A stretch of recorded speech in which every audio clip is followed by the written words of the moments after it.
স্বাধীনতা, শিক্ষায়, দীক্ষায়, ধর্মে, শিল্পে, সাহিত্যে সমস্ত দিক থেকে বাংলা ছিল শ্রেষ্ঠ। সেই বাংলার মাথা আজ নত করে দিয়েছিল। আমরা 2 দশক যাবৎ একটি দলকে রাখলাম, যে দলের স্রষ্টারা বলেছিলেন if coming Pakistan shall come on my dead body, যে দলের স্রষ্টা বলেছিলেন demand for Pakistan it is fantastic nonsense. আমরা বাঙালি, সব জানতা বাঙালি সেই দলটাকে 2 দশক রাখলাম। তারপরে যে দলটি এলো, সর্বহারা মহান নেতা, 1000 বছরের পরাধীনতা, জুতো দিয়ে পিটিয়েছে, চাপকিয়েছে, সেই জাতি তার ধর্ম, তার শিল্প সাহিত্য সম্পর্কে ভুলে গিয়েছিল। আঁকড়ে ধরেছিলাম সেই দলটিকে। সেই দলটিকে 34 বছর যাবৎ আমরা বাংলার বুকে রাজত্ব করলেন। সেই দলটির সময় যে মরিচ ঝাঁপি, দণ্ডকারণ্য, সেই দলটির সময় যে অত্যাচার হয়েছিল ধানতলা পানতলা, সেই দলটির সময় যে হয়েছিল আপনাদের বিজন সেতুতে জীবন্ত পুড়িয়ে মারা, সেই দলটির সময় বর্ধমানের সাইবাড়ির সন্তানকে হত্যা করে মায়ের রক্ত মেখে মাকে খাওয়ানো, এই দলটি চরম সর্বনাশ করেছে বাংলার এবং বাঙালি ইতিহাসকে ভুলিয়ে দিয়েছিল এই দলটি। তারপরে আমরা সবাই মিলে যে দলটিকে আনলাম, সেই দলটির সম্পর্কে আমরা সবাই সেই দলটিকে সাপোর্ট করেছিলাম, কিন্তু সেই দলটি এমন জায়গায় নিয়ে গেল বাংলাকে যে আজকে সারা বিশ্বের দরবারে বাংলার বাঙালির মাথা নত করে দিয়েছেন। আজকে হয়তো আমরা ভাবছিলাম যে এই 4 তারিখের বেলা 12টার পর ডিজে বাজবে এবং সেখানে বলছেন চুল্লি রেডি করতে। আজকে কত বড় দাম্ভিকতা, কত বড় অহংকার! তিনি তো বললেন চুল্লিতে কারা পোড়ায়, কারা পোড়ে? খালি হিন্দুরা পড়ে। তিনি তো কবরের কথা বলেননি। তিনি যদি বলতেন কবর রেডি রাখুন চুল্লি, তাহলে বুঝতাম যে না। তিনি বলছেন চুল্লিকে রেডি রাখতে এবং থান ধুতি। শুধু কি তাই, আজকে 840 বছর পর বাংলা বাঙালি তারা নিজস্ব মাথা তুলে দাঁড়াবার সংকল্প গ্রহণ করেছিল। তাই অবস্থা এই বাংলার বাঙালিকে কি জায়গা, কোন জায়গায় নিয়ে গিয়েছিল। আজকে পার্লামেন্টে 5 বার গেলেন, তিনি একবারও বললেন না। এখন তিনি বলছেন হেরে যাওয়ার পর যে এটা গ্রেটার বাংলার সঙ্গে মিশে যাবে, এবং সেই চক্রান্ত করেছিল যারা আজকে টিএমসি শিক্ষিত মানুষ আছেন।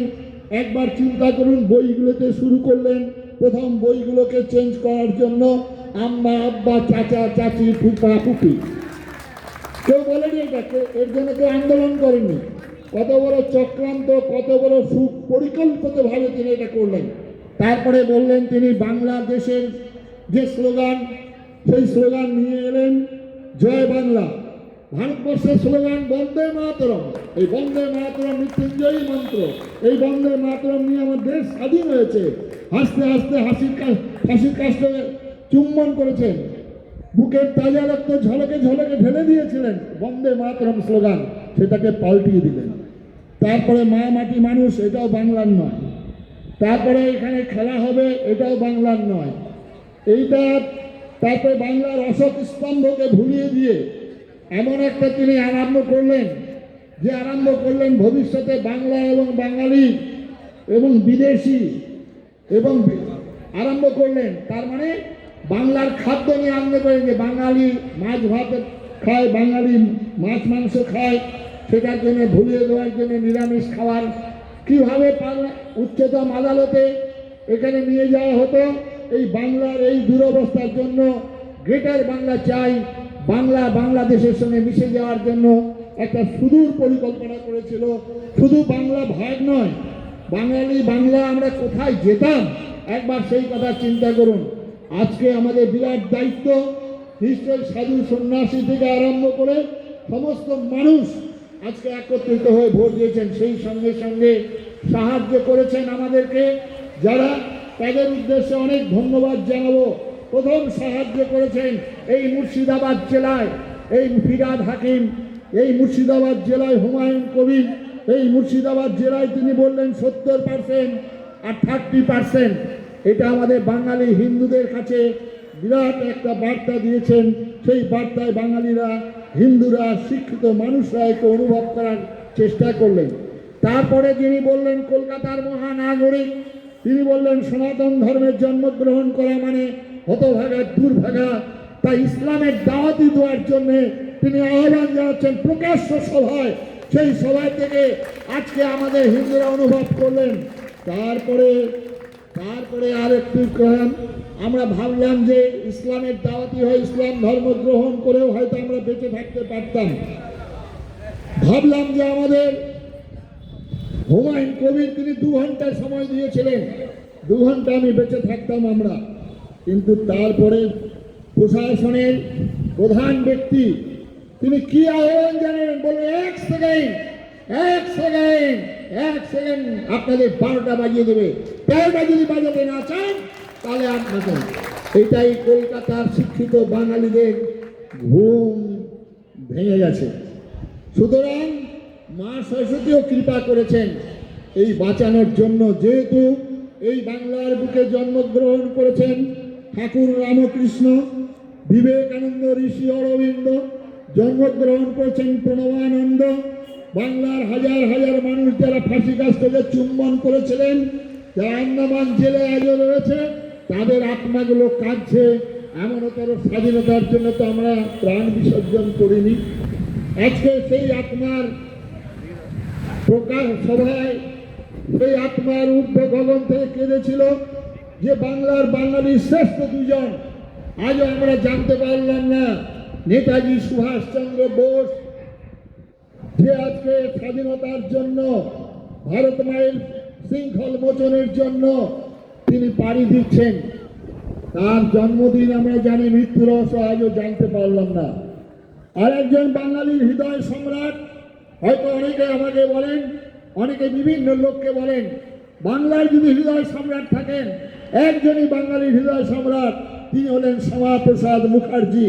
এই শ্যামাপ্রসাদ মুখার্জির নাম আজও আমরা তার জন্মদিন জানলাম, মৃত্যু রহস্য আজও জানলাম না।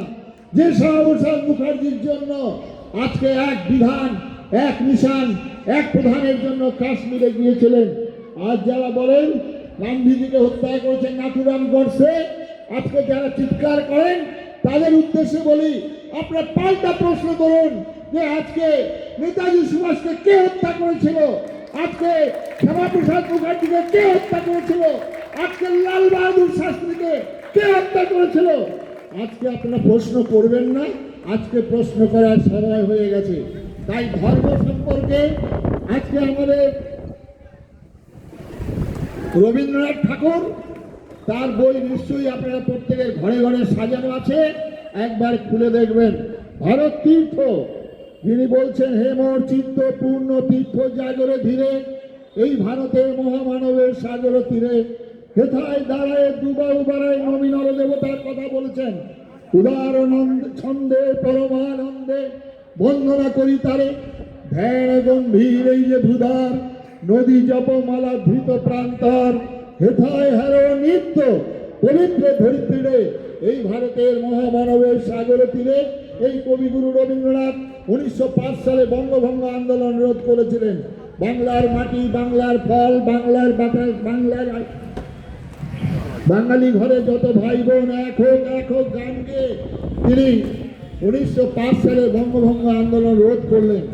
এই রবীন্দ্রনাথ ঠাকুর দিবে আর নিবে, মিলাবে আর মিলিবে, যাবে না ফিরে, এই ভারতের মহামানবের সাগর তীরে এই কবিগুরু রবীন্দ্রনাথ মার অভিষেক, এসো এসো তারা, মঙ্গল ঘট হয়নি যে ভরা, সবার পরশে পবিত্র করা তীর্থ নীরে, এই ভারতের মহামানবের সাগর তীরে।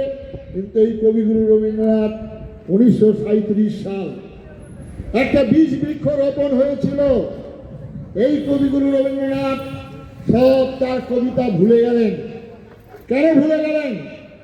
কি বীজ বৃক্ষ রোপণ হয়েছিল কত সালে?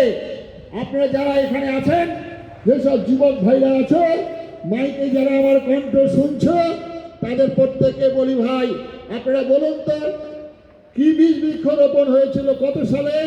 1906 সালে মুসলিম লীগ। এবং সেই মুসলিম লীগের বীজ বৃক্ষকে হাওয়া দিয়েছেন, জল দিয়েছেন, বাতাস দিয়েছেন, সার দিয়েছেন যারা, তাদের জন্য বিরাট বীজ বৃক্ষ রোপণ হলো। আর তার জন্য যেমন গান্ধীজি, তার জন্য যেমন জওয়াহরলাল নেহরু, তার জন্য আমাদের বড় বড় কাঁধের ব্যাগ ঝুলানো যারা লাল ঝান্ডা জিন্দাবাদ দিয়ে মাছ ভাতের স্লোগান দিয়েছিলেন, তারাও দাবি, তারাও পাকিস্তানের পতাকা, পাকিস্তানের দাবি মানতে হবে, তবেই দেশ স্বাধীন হবে। এই কলকাতার বুকে শহীদ মিনারে দাঁড়িয়ে স্লোগান তুলেছিলেন। আজকে ভুলে গেলে চলবে না। তারপরে কবিগুরু রবীন্দ্রনাথ কবিতা লিখছেন, আজও সেই বাঙালি, যদিও আমরা আজকে স্বাধীনতা পেয়েছি, যদিও আজকে একটি রাজনৈতিক দল ক্ষমতায় আসার পরে আমাদের দিকে দিকে আনন্দ উৎসব, বিজয় উৎসব হচ্ছে, কিন্তু এই কবিতাটি সারা জীবনের জন্য বাঙালি জাতিকে স্মরণ করতে হবে, আজও স্মরণ করতে হবে। এই কবিগুরু রবীন্দ্রনাথ লিখলেন, নাগিনীরা চারিদিকে ফেলিছে বিষাক্ত নিঃশ্বাস, শান্তি ললিত বাণী শোনাইবে ব্যর্থ পরিহাস, দানবের সাথে সংগ্রামের তরে প্রস্তুত হতে হবে ঘরে ঘরে, প্রস্তুত হতে হবে ঘরে ঘরে। কেন রবীন্দ্রনাথ এই কথা লিখলেন? তিনি তো নরদেবতার কথা বলেছিলেন।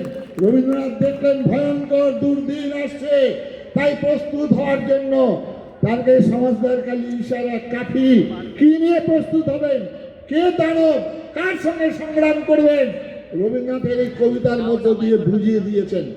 আজকে আমাদের বাঙালি শিক্ষিত মানুষদের মধ্যে বিবেকানন্দ সম্পর্কে নানা রকম প্রশ্ন করা হয়। ঠাকুর রামকৃষ্ণ বলে গেছেন, যতমত ততপথ, কিন্তু স্বামী বিবেকানন্দ সাধক যখন উচ্চ স্তরে ওঠেন, ব্যক্তিগত সাধনায় যখন সিদ্ধি লাভ করেন, তখন তার কাছে হচ্ছেন শীতোষ্ণ সুখ দুঃখেষু। আমরা যারা এখানে আছেন, কয়েকজন যারা প্লেনে উঠেছেন, প্লেনে উঠলে প্লেন যাত্রী আকাশে উঠে আপনারা কি দর্শন করেন? তখন কোনো গাছপালা বাড়িঘর দর্শন করা যায় না, তখন শুধুমাত্র আকাশের ভেদ করে চলছেন প্লেন। কিন্তু আমরা তো সবাই প্লেনে উঠতে পারিনি। ঠাকুর রামকৃষ্ণ সিদ্ধি লাভ করে যে অবস্থায় উঠেছিলেন, সে অবস্থায় উঠে তিনি যে কথা বলেছিলেন, সেটা কিছুক্ষণ আগেও আমাদের দিদি বললেন, বক্তব্য রাখলেন হিন্দু এবং হিন্দুত্বের কথা। সুতরাং স্বামী বিবেকানন্দ যখন জাহাজে চেপে যাচ্ছিলেন, পাদ্রী সাহেব হিন্দু ধর্ম সম্পর্কে নিন্দা করছেন। বিবেকানন্দ করে জোরে গিয়ে বলছেন, ওই সাহেব, আমার ধর্মের উদারতা, আমার ধর্মের মহানতা, আমার ধর্মের বিশ্বজনীন আদর্শ তুমি কিছুই জানো না, কেন আমার ধর্ম সম্পর্কে তুমি বারে বারে নিন্দা সমালোচনা করছো? সাহেবটা ক্ষান্ত হননি। বিবেকানন্দ তাকে বুঝাচ্ছিলেন, দেখো, আমরা হিন্দুরা গুরুকে প্রণাম করার সময় বলি মদ গুরু শ্রী জগৎ গুরু মদাত্মা সর্বভূতাত্মা। আমরা হিন্দুরা গুরুকে বলি অখণ্ড মণ্ডলায় কারণ ব্যক্তম যেন চরাচরম। আমরা হিন্দুরা মাকে প্রণাম করার সময় বলি সর্বমঙ্গল মঙ্গলে। আমরা হিন্দুরা কৃষ্ণকে প্রণাম করার সময় বলি নম ব্রহ্মণ্য গো ব্রাহ্মণ হিতায় চ জগৎ হিতায়। আমরা হিন্দুরা ভাবে বলেছি ভগবানকে বিশ্বনাথ, আমরা হিন্দুরা বলেছি ভগবানকে জগন্নাথ, আমরা হিন্দুরা বলেছি মাকে মাতা জগদ্ধাত্রী। আমরা হিন্দুরা হাঁসকে পুজো করি, আমরা হিন্দুরা ময়ূরকে পুজো করি, আমরা হিন্দুরা ইঁদুরকে পুজো করি, আমরা হিন্দুরা পেঁচাকে পুজো করি। এর ওই হিন্দুকে তুমি গালাগালি করছো, সমালোচনা করছো কেন সাহেব? সাহেব ক্ষান্ত হননি। বিবেকানন্দ তখন বলতেই পারতেন, পাগলে কিনা বলে ছাগলে কিনা খায়। বিবেকানন্দ বলতেই পারতেন, হাতি চলে বাজার নেই কুত্তা বুকে লাখ হবে। বিবেকানন্দ বলতেই পারতেন, আমার গুরু বলে গেছেন যত মত তত মত। বিবেকানন্দ বললেন না। বিবেকানন্দ জামার আস্তিনটা গুটলেন, তার মুখের সামনে বজ্র মুষ্টি ধরলেন, বললেন, if you one word more you on the sea, তুমি আর একটিবার কথা বলো, এক ঘুষিতে তোমাকে সমুদ্র জাত করবো। বিবেকানন্দ বলছেন, টলারেশন অনেক হয়ে গেছে, Hinduism must be aggressive but নীতির ফ্যানাটিক। আজকে সেই হিন্দুর প্রয়োজন। আমরা নিশ্চয়ই হিন্দু ধর্মের কথা শুনেছি। বলছিলেন ভগবান রামচন্দ্র পিতার সত্য রক্ষার জন্য স্বেচ্ছায় বনগমন করছেন। ভাই তিনি দাদার সঙ্গে যাচ্ছেন, স্ত্রী তিনি তার স্বামীর ধর্ম পালন করছেন, এটা হচ্ছে হিন্দু। রাবণের সঙ্গে যখন লড়াই করছেন, এটা হচ্ছে হিন্দুত্ব। মা সীতাকে উদ্ধার কল্পে বনবাসী আদিবাসী ভাইদেরকে সংগঠিত করে তাদের এঠো খেয়ে বন্ধুত্ব করে প্রবল প্রতাপ রাবণের বিরুদ্ধে লড়াই, এটা হচ্ছে হিন্দুত্ব। ভগবান কৃষ্ণ তিনি 100 বার ক্ষমা করছেন, এটা হচ্ছে হিন্দু। 101 বার অপরাধের ফলে তাকে হত্যা করছেন, এটা হচ্ছে হিন্দুত্ব। ভগবান শ্রীমৎ ভগবদ গীতায় বলছেন বিনাশায় দুষ্কৃতাং, বিনাশ কথাটা ব্যবহার করেছেন। বিনাশ কখনো মালা চন্দনের মধ্য দিয়ে হয় না, বিনাশ কখনো রাসলীলার মধ্য দিয়ে হয় না, বিনাশ কখনো নৌকা বিলাসের মধ্য দিয়ে হয় না। বিনাশ কথাটা ব্যবহার করতে গেলে ইজ হোয়াট উই ওয়ান্ট, শক্তি শক্তি শক্তি। তাই ভগবান কৃষ্ণদেব জন্মগ্রহণ করার পর তাকে পুতনার সঙ্গে প্রথম বধ করছেন। পুতনাকে, অগাসুর, বকাসুরকে, তৃণাবর্তকে কালিয়ানাগ দমন করছেন। জন্মগ্রহণ করার পরেই লড়াই শুরু করেছেন ভগবান কৃষ্ণ। গীতাতে যখন অর্জুন বলছেন আমি যুদ্ধ করব না, আমি বনভোজন করব, ভিক্ষান্ন ভোজন করব, রাজ্য চাই না। আজকে যারা শিক্ষিত মানুষ, আজকে যারা প্রগতিশীল মানুষ, তারা প্রত্যেকেই সাবাস অর্জুন, তোমার দাদাদের জন্য তুমি এত ত্যাগ স্বীকার করছো। কিন্তু ভারত আত্মা ভগবান সেখানে দাঁড়ালেন, দাঁড়িয়ে বললেন অর্জুন তুমি ন্যাকামি করো না, ভণ্ডামি করো না। কি ভগবান বলছেন আমাদের ভারতবাসীকে উপলক্ষ করে, হিন্দু জাতিকে উপলক্ষ করে বলছেন যে ক্লাইবাং মাসমে গমহ পার্থ নৈততয় পদ্ধতে ক্ষুদ্রং হৃদয়ং দুর্বলং ত্যক্ত উত্তিষ্ঠ পরম তপ হতো বা প্রাপ্স্যসি স্বর্গং জিত্বা বা ভক্ষসি মহিম অথো চেত্তাইমাং ধর্মং সংগ্রামং ন করিষ্যসি তত স্বধর্মং কীর্তিঞ্চুয়া হিত্বা পাপং অবার্ষসি। ওঠো, দুর্বলতা কাপুরুষতা পরিহার করে অস্ত্র হাতে নাও। অন্যায়ের বিরুদ্ধে ন্যায়কে প্রতিষ্ঠা করা, অসত্যের বিরুদ্ধে সত্যকে প্রতিষ্ঠা করা, অধর্মের বিরুদ্ধে ধর্মকে প্রতিষ্ঠা করা। তোমার প্রাপ্য রাজ্য, সেই রাজ্যকে উদ্ধার করার জন্য তোমাকে ছল, তোমাকে বল, তোমাকে কৌশল প্রয়োগ করতে হবে। হিন্দুর ভগবান আজকে ধর্মরাষ্ট্র গঠনের জন্য তিনি মিথ্যা কথা বলাচ্ছেন। আপনারা সবাই হয়তো শুনেছেন একটাই কথা, অসস্তমা হত ইতি গজ। শুধু তাই নয়, পাঁচ জায়গায় মিথ্যা কথা বলাচ্ছেন ওর পঞ্চ পাণ্ডবকে, অর্জুন, ওই কৃষ্ণ। কারণ ধর্মরাষ্ট্র সংগঠন করতে হবে, এটাই হচ্ছে গীতার শিক্ষা। কর্ণ তার রথের চাকা বসে গেছে, বলছেন দাঁড়াও কর্ণ, ক্ষত্রিয়ের নিয়ম অনুসারে নিরস্ত্রে গায়ে আঘাত করতে নেই। অর্জুন দাঁড়িয়ে পড়েছেন। কৃষ্ণ পাশ থেকে বললেন অর্জুন শোনাও কর্ণকে, যখন ওই পাশা খেলায় পরাজিত করেছিল অন্যায় ভাবে, কর্ণ তোমার ধর্ম কোথায় ছিল? অর্জুন শোনাও কর্ণকে, যখন ওই অন্যায় ভাবে ওই উলঙ্গ করার চেষ্টা করেছিল প্রকাশ্য রাজ্যসভায়, কর্ণ তখন তোমার ধর্ম কোথায় ছিল? শোনাও অর্জুন কর্ণকে, ওই সপ্তরথী মিলে একটা বলিমণ্ডকে হত্যা করেছিল, তখন তোমার ধর্ম কোথায় ছিল কর্ণ? এই সুযোগ অর্জুন হত্যা করো।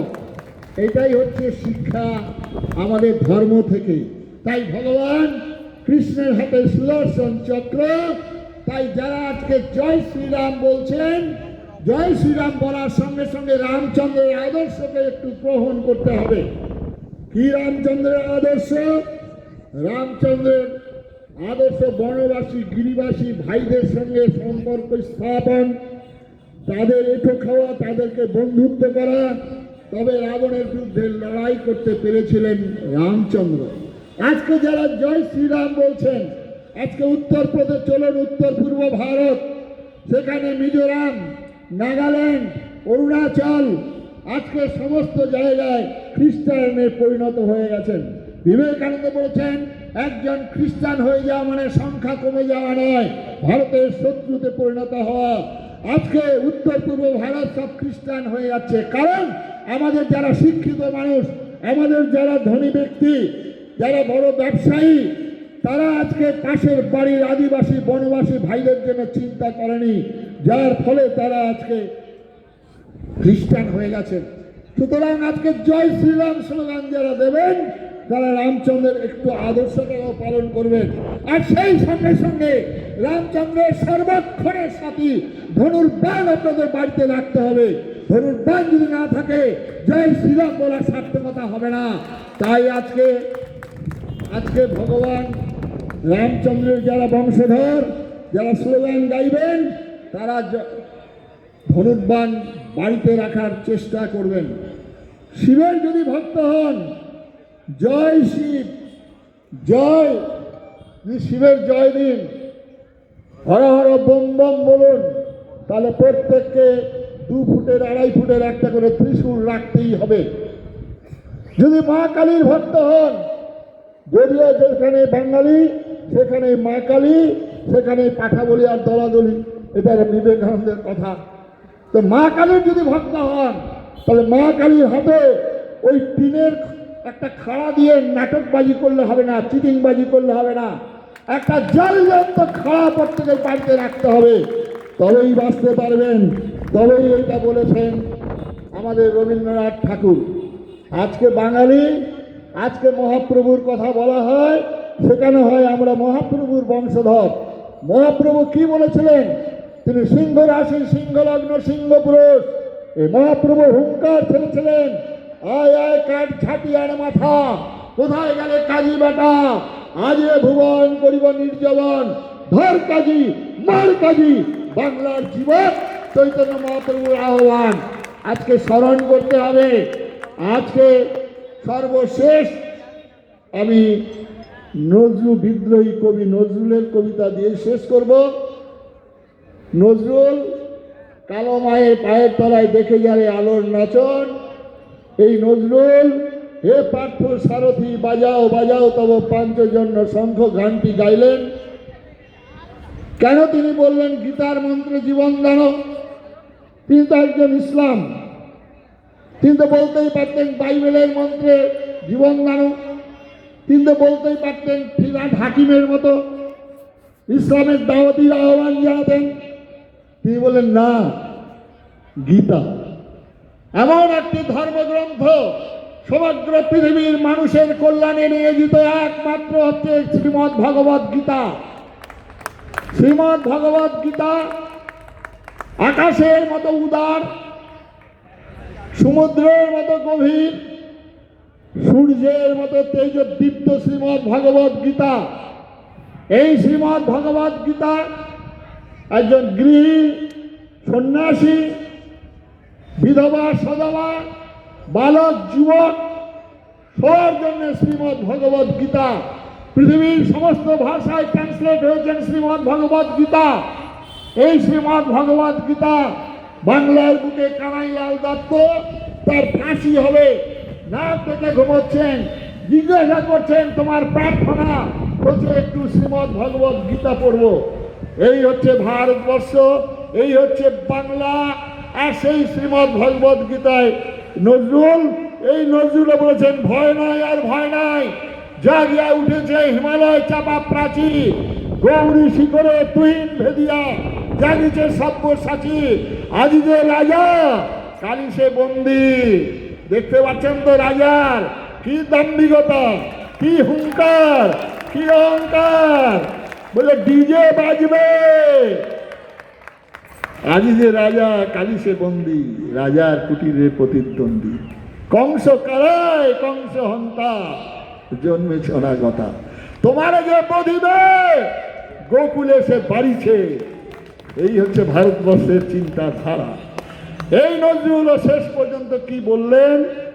আজকে দেগঙ্গায় চলুন, আজকে কালিয়াচকে চলুন, আজকে ধুলিয়ানে মথুরাবাড়ি চলুন, আজকে মালদায় চলুন, আজকে দেওয়ালে দেওয়ালে কবিতা লেখা রয়েছে, একই বৃন্তে দুটি কুসুম, হিন্দু মুসলমান, মুসলমান তার নয়নে মনে, হিন্দু তার প্রাণ। প্রত্যেকটা রাজনৈতিক কর্মী এটা মুখস্থ করেছেন। আজকে শিক্ষিত বাঙালি সমাজ আপনাদের একটু চিন্তা করতে বলবো, এর ভাবার্থ, এর মর্মার্থ এটা অনুভব করার জন্য আপনাদের কাছে বিনম্র নিবেদন করব তিনি কি বলতে চেয়েছিলেন। এখনই অ্যাক্সিডেন্ট হয়েছে, আমরা সবাই ছুটে গেলাম, দেখলাম লোকটির চোখ দুটো নষ্ট হয়ে গেছে, তার দেহে প্রাণ আছে। তাহলে হিন্দু হলে নিয়ে যাবেন আপনারা, চিকিৎসালয়ে মুসলমানরা হলেও নিয়ে যাবেন, কারণ তার চোখ দুটো নষ্ট হয়ে যেতে পারে কিন্তু তার দেহে প্রাণ আছে। যদি অ্যাক্সিডেন্টে দেখা যায় চোখ দুটো সুন্দর ফ্যাল ফ্যাল করে তাকিয়ে রয়েছে, তার দেহে প্রাণ নেই, তাহলে মুসলমানরা হলে নিয়ে যাবেন কবরে, হিন্দুরা হলে নিয়ে যাবেন শ্মশানে। তাহলে নজরুল কি বলতে চেয়েছেন? নজরুল বলতে চেয়েছেন নয়নের মণি নিয়ে যারা নাচানাচি করছো ভাই, নয়নের মণি চলে গেল পাওয়া যাবে, আমদানি করা যায়, কিন্তু প্রাণ যদি চলে যায় তাহলে আর ফিরে আসবে না, পাওয়া যাবে না। তাই আজকে কাশ্মীর থেকে আরম্ভ করে বাংলাদেশ থেকে আরম্ভ করে আজকে যেখানে যেখানে হিন্দুরা সংখ্যায় কমে গেছে, সেখানে বিচ্ছিন্নতাবাদ, সেখানে ভারত থেকে আলাদা হয়ে যাওয়ার তারা পরিকল্পনা।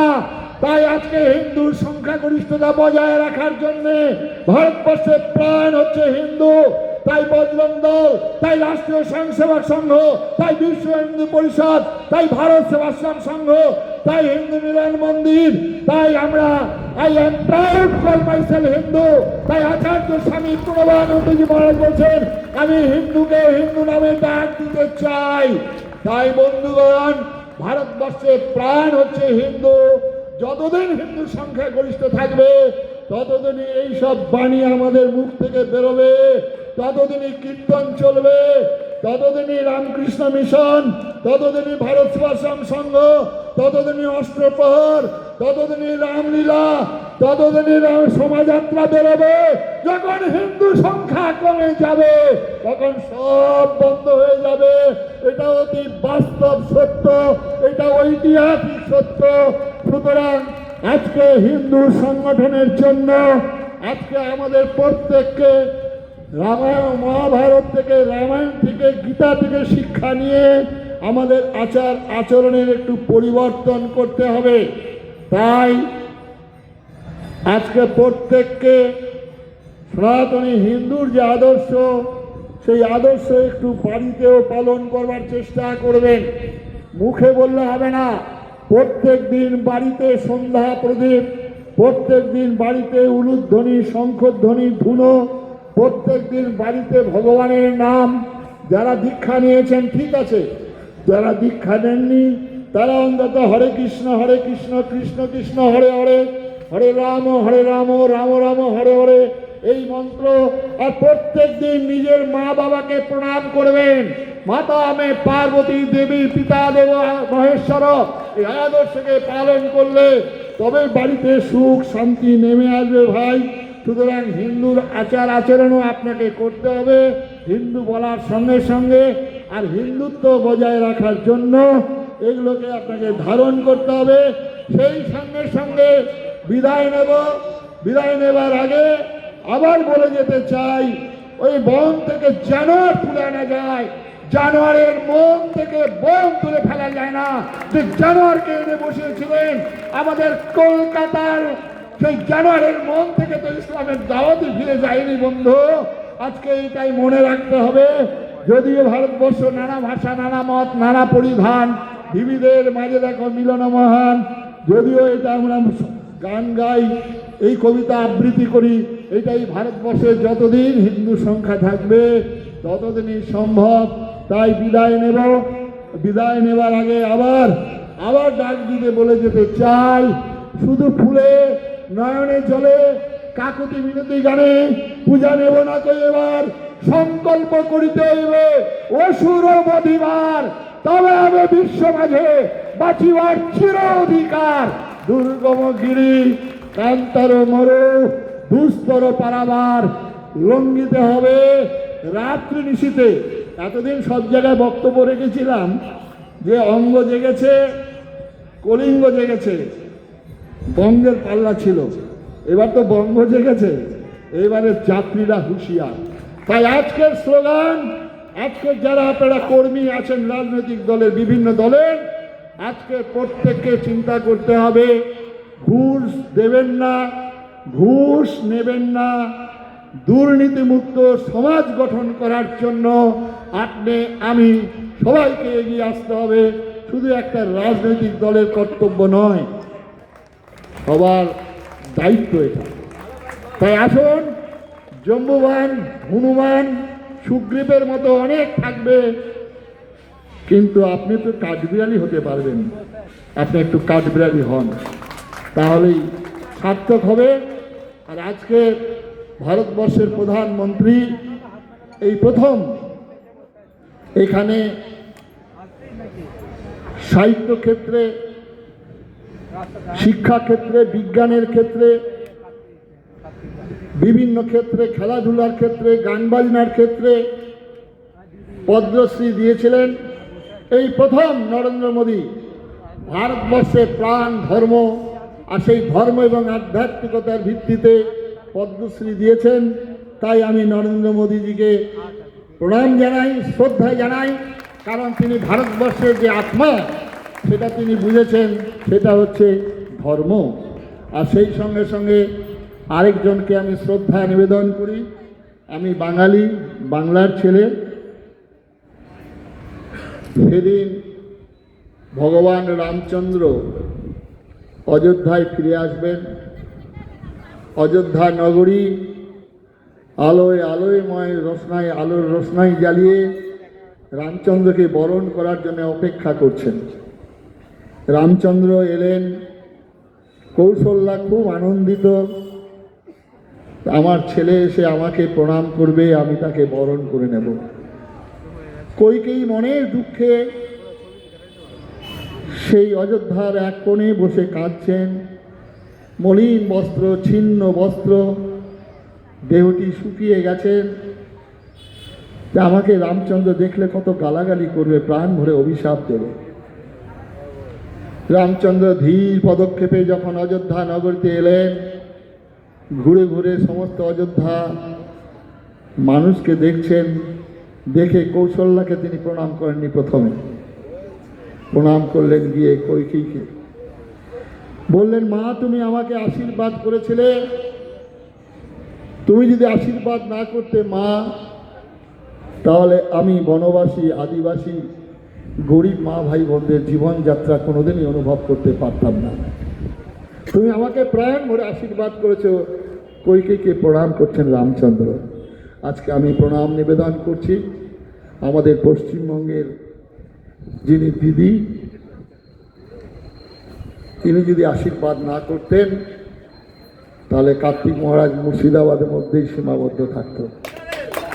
পশ্চিমবঙ্গের সর্বত্র, তাই নাম আমি সর্বত্র যাচ্ছি, জানিয়েছেন তার কৃপা, তিনি আমাকে আশীর্বাদ করেছেন, তাই আমি তাকে প্রণাম জানাই।